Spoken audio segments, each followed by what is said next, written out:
Welcome to the Navigating Cancer Together podcast. My name is Talea Dindy. I'm an 11-year cancer thriver, cancer doula, and owner of On the Other Side. I use my experience to help others get on the other side of cancer. Gaps between the guidance, emotional support, and education that are needed and what one receives can be huge. This podcast fills those gaps by sharing stories, resources, and information about all things related to cancer and wellness. I interview guests from all walks of life who are living with cancer, caregivers, and those who are thriving on the other side. Also, I talk with organizations, healthcare professionals, and experts in the health and wellness spaces who offer complementary and integrative care.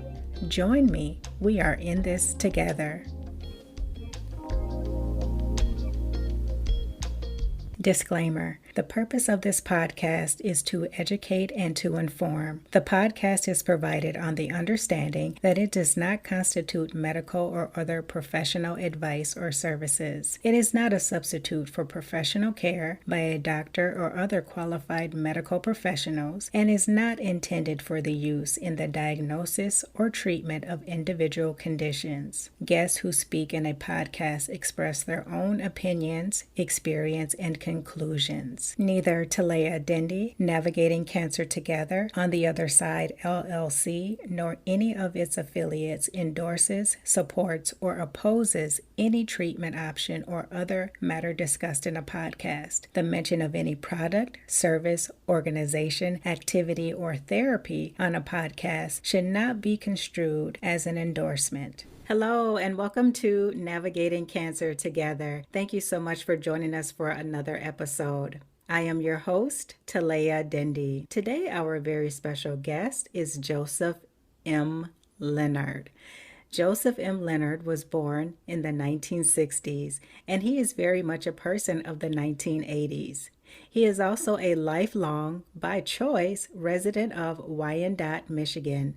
He is a former information technology professional. Joseph is also a political conservative issues blogger, speaker, writer, and vlogger. And he is the holder of 24 plus copywritten materials. Joseph is with us today to share his journey with leukemia.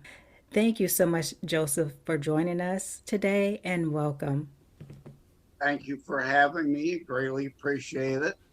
My pleasure, Joseph. Please, let's start in by talking about your experience with leukemia. I'm going to go back just a hair before that even, is because I've been dealing with health problems since 2001. Just coincidental that was 9/11 year, and my book, Terror Strikes, Coming Soon to a City Near You, obviously has a big chapter on 9/11. Just people hear I mentioned 2001 and they make a bad assumption. And I don't want anyone to believe that I was anywhere near the towers when they came down. I was actually there a month before. And there, but for the grace of God, you mentioned I'm former IT. I was in New York, right around the Trade Center area for an IBM class. Had that been a month later, I'd have been by that disaster. So I've been dealing with different various health issues. But yes, in 2010, I somehow developed leukemia, which I'm sure most everybody in your audience understands is a blood cancer. I had APL. There are different types of leukemias. I had APL, which I forget, something prostolomatic. Yeah, it's acute pyomyelocytic leukemia. Yeah, I could never pronounce it right. And now I barely even remember. I can't even remember the A stood for acute. Yeah, 2010. I've been in remission a long time now. It was weird. Just out of the blue, because like I said, I had health issues. I occasionally lined up in the hospital almost every January and February, feeling like literally I was dying. And I'd go to the hospital, and 9 times out of the 10, it would be a battery of tests, and it's really nothing. It's just your CFID, which is chronic fatigue immune dysfunction syndrome. And I don't do well in the winter, which is really stupid of me to stay in Michigan. But like you said, by choice, I stay here because I like the area. My sister still lives here. But that time in 2010, February 2010, I went in and they checked the blood work and they said, we want to drill into your spine. I'm like, excuse me? Yeah. Yeah. Doesn't sound like a lot of fun. Can we not do that? But yeah, it wasn't horrible. It was manageable because one thing for me is when they diagnosed me with leukemia, I thought, okay, now's my time to go. I don't fear death, but what I do fear is a painful death. I don't Yes. do well with pain. But I resigned myself then that my life was ending. I was just going to let my life end at that point. But family and friends talked me into treatment. And I went into, luckily, we have Carmano's Cancer Center here. People know the name Carmano. That's out of this area. They have a cancer institute and they helped a lot. I was in for about 5 or 6 weeks and then another 5 or 6 weeks of arsenic treatment. But while I was in the hospital, yeah, I went through the regular chemo, of course, and then got put on Actra, which used to be got pulled from the market. But the Chinese, luckily, somehow, somebody in China discovered that it helped with APL leukemia. So I went on that for a while, and yeah, that ripped my insides apart while I was in there. It was like the cure was worse than the disease. Medication for acne that got taken off the market because people abused its use, overused it, and it caused IBS-D side effects, as that saying goes. Yes. And they gave me a morphine drip, didn't do a damn thing. I kept pumping that button and it kept not working worth a darn. They weren't allowing me to get enough of it. That's terrible. But yeah, so then after that, again, that's why I have the hairstyle I have today. This is audio only, so people can't see me rubbing my bald head. Yeah. Once it came out, I decided, okay, we'll go with that. I'll just keep shaving it. And I'm glad because I've saved a ton of shampoo and conditioner. That's right. Save some money. Look at all that money I've saved over the last 12 years. In time. Yeah, and time. Yeah, exactly. Because I don't have to shave it every day. I'm on disability, so I don't work. So I shave once a week. But what I wanted to say before I forget and we get off into other things, because you can see I like to joke. Yeah.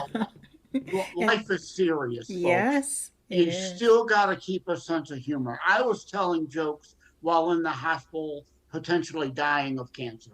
You've got to keep a sense of humor or you'll go insane, which will give you a whole other problem. Oh, that's true. Yes. But I like to say, thankfully, they talked me into getting the treatment. I'm still here now because every life matters.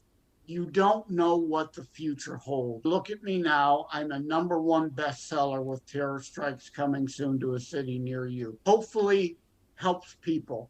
And one of the sub-themes in my book is not cancer.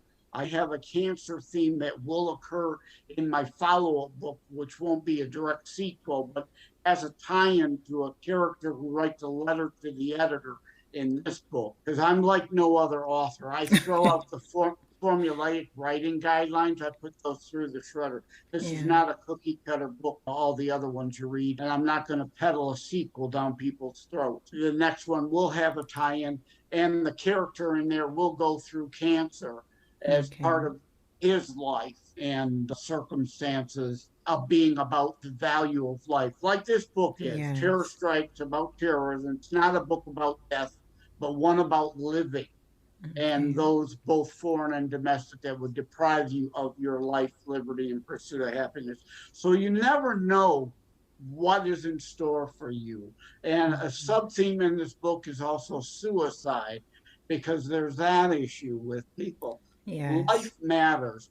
And I say when it comes to suicide, be someone's Clarence. If you don't understand, that's a reference to It's a Wonderful Life. Hmm? Remember Clarence, the bumbling angel who tries to save George's life and he Yeah. winds up saving him from the river because he can't swim? Be somebody's Clarence. Show them that their life matters if you think someone may be having suicidal thoughts.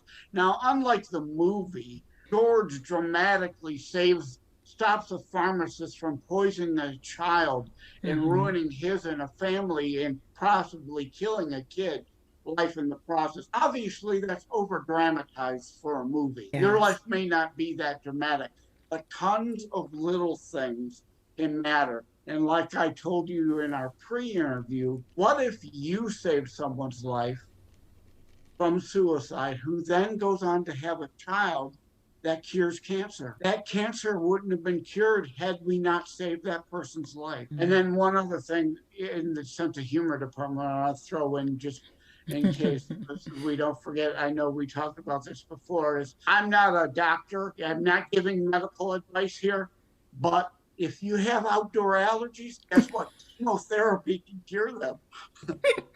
My outdoor allergies and sinus problems went away after the Well, chemotherapy. Now, I don't know if hey, it was the chemo, the atra, or the arsenic, but hey, if you you're got to really win. desperate, maybe you could try those. Yeah, you got to win. So, Joseph, what was going through your mind when you were diagnosed with cancer and you heard those words, you have cancer? I actually thought, because again, having health issues, I've dealt with depression, and I myself am a suicide attempt survivor. In Mm, 2006, I attempted suicide. So I'm a double survivor in many yeah. respects. And again, look at me now. You don't know what your life has in store for you. What Yes. you may do, you think is so little and insignificant, is important in the life of others and maybe help cure cancer one day, twice removed. So at that time, I was thinking, thank you. I can go now. Now's my time. But again, my family and friends talked me into it. And again, another thing why I'm so glad my mother was then later diagnosed with dementia. So my sister moved in with her, but I started going over there every day to cook dinner and make sure she had help getting mom to the bathroom one of the times and making sure she got her pills and everything. Your family needs you. And if you Yeah. don't have family, believe me, your friends need you too. I love that, Joseph. Thank you so much for sharing that. I'm so happy that you have survived cancer and you survived suicide, that you're Yeah, still here with us today.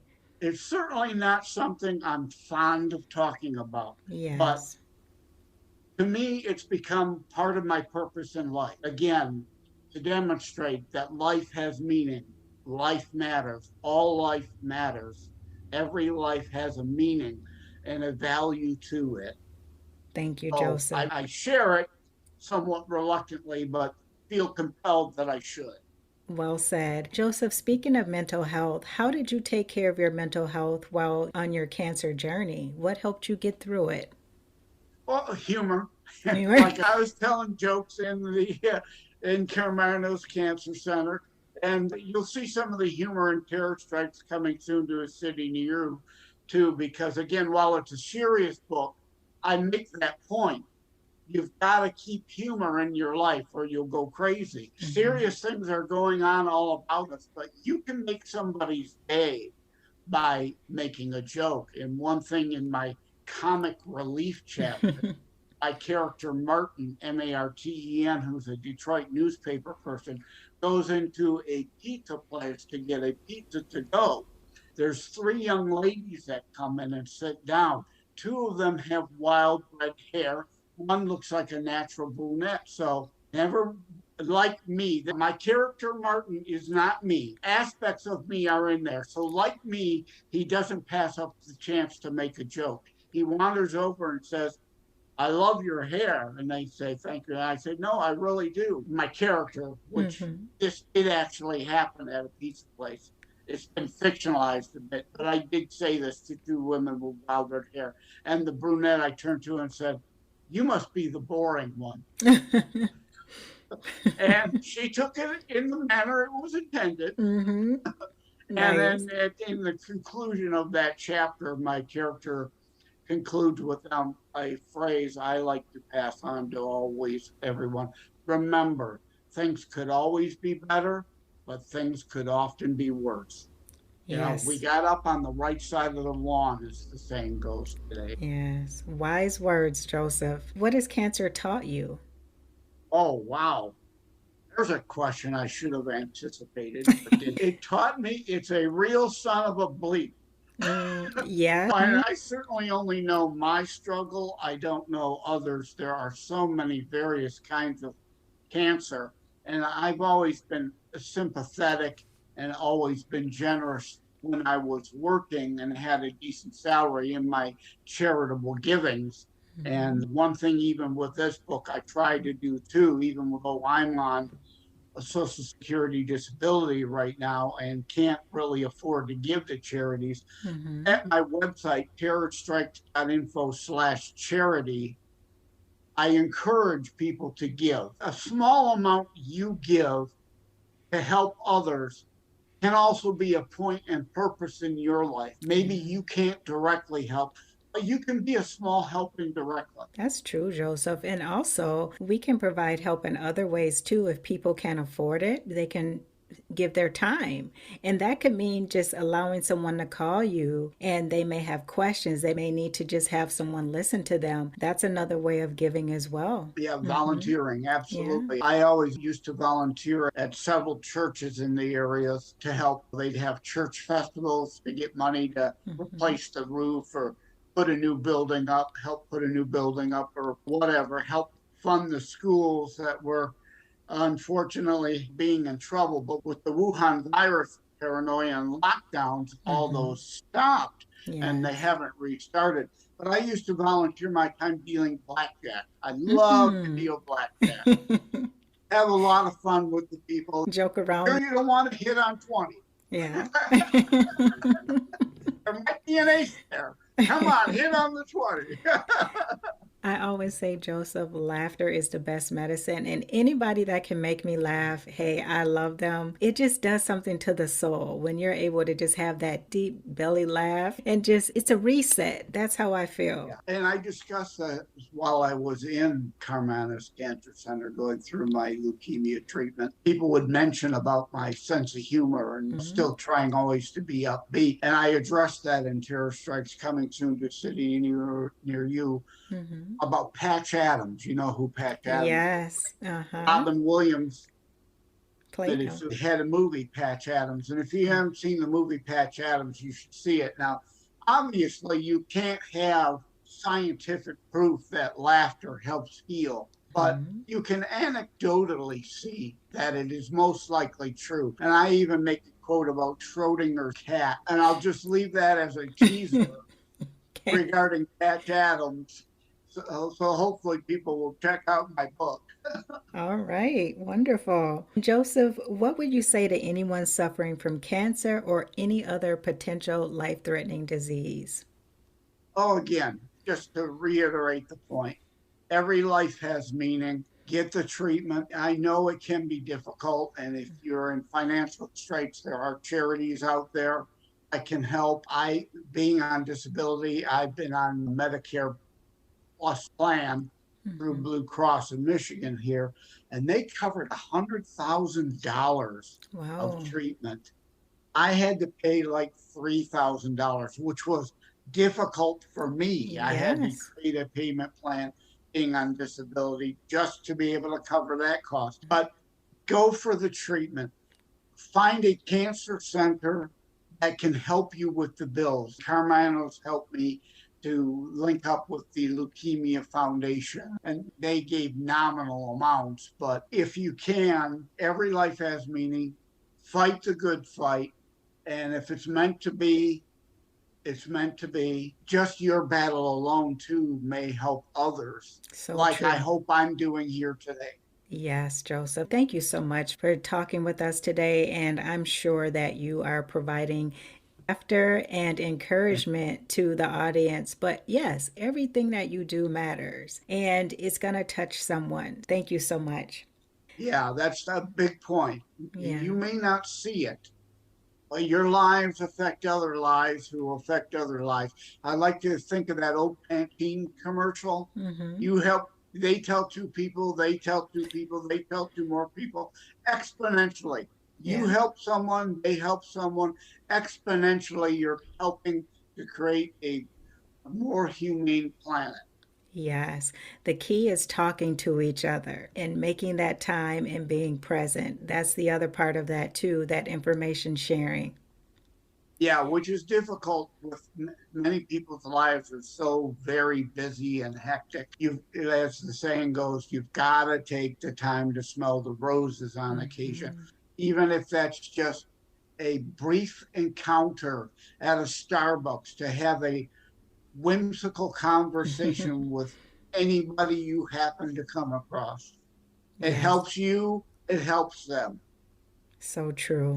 Joseph, I want to talk about, you touched on this a little bit, but how do healthcare issues fit within your book? Do you want to go into more detail about that? Yeah, I don't think we need to too much. As my next book, which I can't give away the title because it'll give Mm-hmm. away the idea to somebody else who might swoop in and steal it. I get it. I But get it. this book, Terror Strikes Coming Soon to a City Near You, deals mainly with mental health, the issue of survivor's guilt and PTSD of our soldiers with the war on terror and the issues they have with suicide.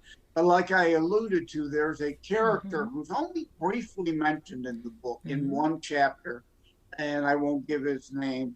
The last name is Bernhardt. I'll give that out so Okay. you're aware of it. But he writes a letter to the editor, and that ties in a specific way to moving forward in the chapters of this book regarding domestic terrorists and people who hate in our own country. Well, Mm-hmm. my next book is going to be about Mr. Bernhardt and his lifetime and struggles.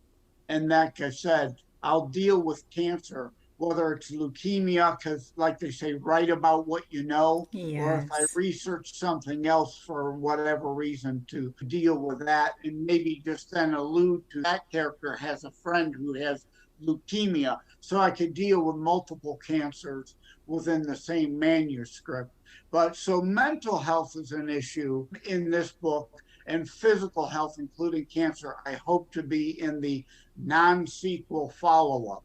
Okay, wonderful. Both are such much needed topics that need to be discussed in more detail out in the open. I feel like people need to be more vulnerable and honest about those struggles, especially now with mental health. COVID, a lot of people struggled alone and in silence. And I think that your book will help to further bring those things to light and hopefully start more discussion around those things. Yeah, this book is more important for the now, whereas the next book dealing with cancer will have that. There will be a suicide follow up in that too. But yeah, during the Wuhan virus lockdown, suicide rates are up. In fact, Hmm. I issued a press release about 5 weeks ago about that, especially among first responders and the military. Again, it soared. On average, 22 former soldiers take their life by their own hand Mm. every hour. So I felt it was important, although this book's genesis goes back to 2006. It actually came to me, the opening in a dream in 2006. I spent about 6 months writing it then, and it didn't quite come together. So I put it to the side.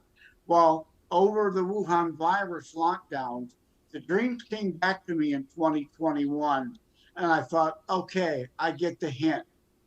Now these things will all come together. And they Hmm. did.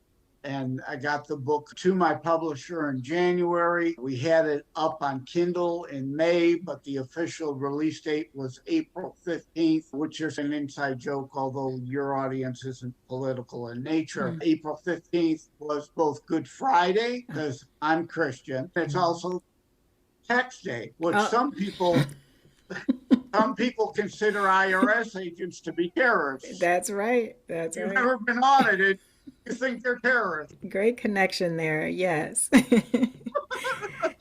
Joseph, on a more serious side, the person that you are today, sitting here talking with me, what would you say to Joseph back in 2006?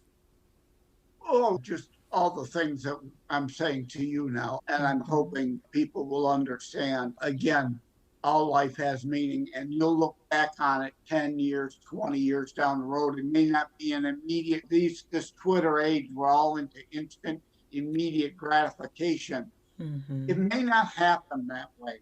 But like I said, I am Christian. I was born and raised a Catholic. I still consider myself a Catholic, Christian, whatever term you want to use.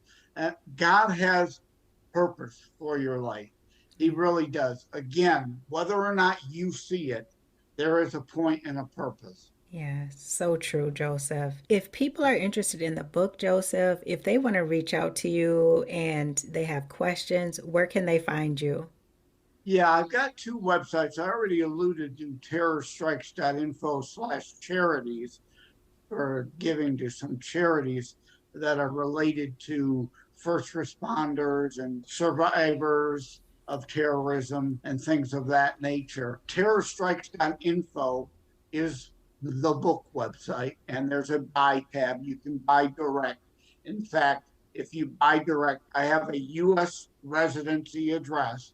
If you use the code discount me, all one word together, discount me at checkout, I'll give you 10% off to go along with free shipping of an autographed copy of the book. That's certainly Okay. not something you're going to get from Books a Million or Barnes and Noble. And That's with right. the lockdowns, there's no book signing. So this is my way of giving a book signing. But I also have an author site, Joseph M. Lenard. .us, and there's no O in Leonard. It's pronounced like Leonard, Leonard, but it's Lenard. So Joseph M. Leonard. .us is my author site, and I have to use my middle name because I'm a Joseph M. Leonard from Michigan. There's a Okay. Joseph Leonard who writes books out of North Carolina. Hopefully, people will accidentally think I'm him and buy my book. But to be clear, I'm not trying to ride his coattails. Yeah, yeah. Thank you for sharing that, Joseph. And I will put that information in the listen notes so that the listeners can easily access your websites for the books. Joseph, before we end, I'd like to ask my guests these two questions. The first one is, what is something that you've learned in life that you would like to share with the listeners if you have not already shared it? Which I have. And one thing Okay. about the websites, because you mentioned earlier about reaching out and contacting, you can go to either website. Also, there's a contact tab. So if Okay. you want to contact me about the book, about cancer, about suicide, about anything at all, feel free to go to either website, hit the contact tab, and I'll be more than happy to have a conversation with you through email, or my number is actually printed in this book. Feel free to give me a call. But yeah, I already shared a philosophy and a saying I've always had in my life since I was young. Remember, things could always be better, but they could often be worse. So before I whine and complain too much, I remind myself of my own saying. Yeah. Thank you so much, Joseph, for reiterating that because it is very important. And we can get lost in thinking that our worlds are coming to an end in our day to day lives. So, just to try to keep that in mind, it can really make a big difference. Yep, absolutely. Joseph, what is next for you? Like I say, I will continue to promote this book. Obviously, you can never sell enough copies. It is a number one bestseller on Amazon. So I'm very happy and proud of that. I don't expect it to be a number one New York Times bestseller. I want to sell as many copies, obviously, as I can in order to reach people with the message, not just about terrorism, but all the many sub themes that are related therein. And then hopefully down the road next year, the year after that, hopefully a follow up, but again, not a direct sequel, because I'm not trying to sucker you into a trilogy. Some writers want you to buy 3 books to get 1 story. No, I'm giving you a complete story in 1 book. All right. Thank you so much. I'm sure the listeners will appreciate that if they check out your book, Joseph. I just want to thank you so much for your time, for sharing your cancer experience with us, and telling us more about your book. Is there anything else, Joseph, you'd like to add before we wrap up here? No, just thank you so much. I greatly appreciate it. I've done multiple dozens of interviews in relation to the book, but this was the first time I was able to address something like my cancer. I was so glad when I came across your show to be able to do this. I have discussed the issues of suicide on a few other shows, but your show gave me a great opportunity to discuss something else that highly impacted my life. And I wanted to share my story with others in the hopes that it would help them. Thank you so much, Joseph. And that means a lot to me that you were willing to open up and share your story. And I'm happy that I was able to provide a platform for you to do that. It's about helping people, which you are doing through the charities, your book. And so I just can't thank you enough. Yeah, I wrote a book hoping to reach people and help people, not to get rich. You don't get rich off a book unless if you're already established as an author. Stephen King, Patterson, Clancy, Yeah. they make a good living. I'm not going to be moving into a mansion based on the sales of this book by any means, I'm sure, but I hope to reach and help some people. Again, being a Christian, I pray that this book gets in the hands of people who really need it and need that message, because it's difficult, and why I'm promoting so much, because when you hear terror strikes coming soon to a city near you, you think about death and destruction. Yes. And this isn't really about that. Like I said earlier, it's about life and living and the various sub themes. So it's important to get that message out. People understand that, and people during the lockdown seem to think, because the news didn't cover it much, that terrorism went away. So it's a good delivery mechanism to kill multiple birds with 1 stone, as they say. Like I say in the Naperville chapter, Teresa realizes she's more an ostrich on the subject than the mama bear she needed to be to protect her young girl. So that holds true of many things in the books. The PTSD issue and the issues of general crime, not just terrorism. Be awake and alert, but live your life. I'm not trying to make anyone paranoid. My message is live your life, but don't be dumb at the same time. Have a situational awareness of what is going on around you. That's great advice, Joseph. Thank you. As we wrap up here today, Joseph, again, thank you so much for your time, for sharing your story, telling us more about your book, and for giving us some humor today. The humor part is what helps make it bearable. Otherwise, I'd be telling you my story and I'd be bawling my eyes out. Yeah. You've got to have some humor in your life and laugh and try to mitigate the depressing times of our lives. You are doing just that, Joseph. Before we end today, I'd like to give a shout out to the listeners. Thank you so much for joining us today. If you enjoyed this episode, please like, share, subscribe, and leave a review. That is it for this Wednesday. Until next time, let's keep navigating cancer together. Take care. Take care. Thanks for listening to this episode of Navigating Cancer Together. I hope you enjoyed it. Please be sure to subscribe, and if you enjoyed the show, please share or tell your friends and family about it. For notes from the show and previous episodes, visit ontheotherside.life and check out the podcast section. I would love it if you joined us for the next episode. Talk to you soon.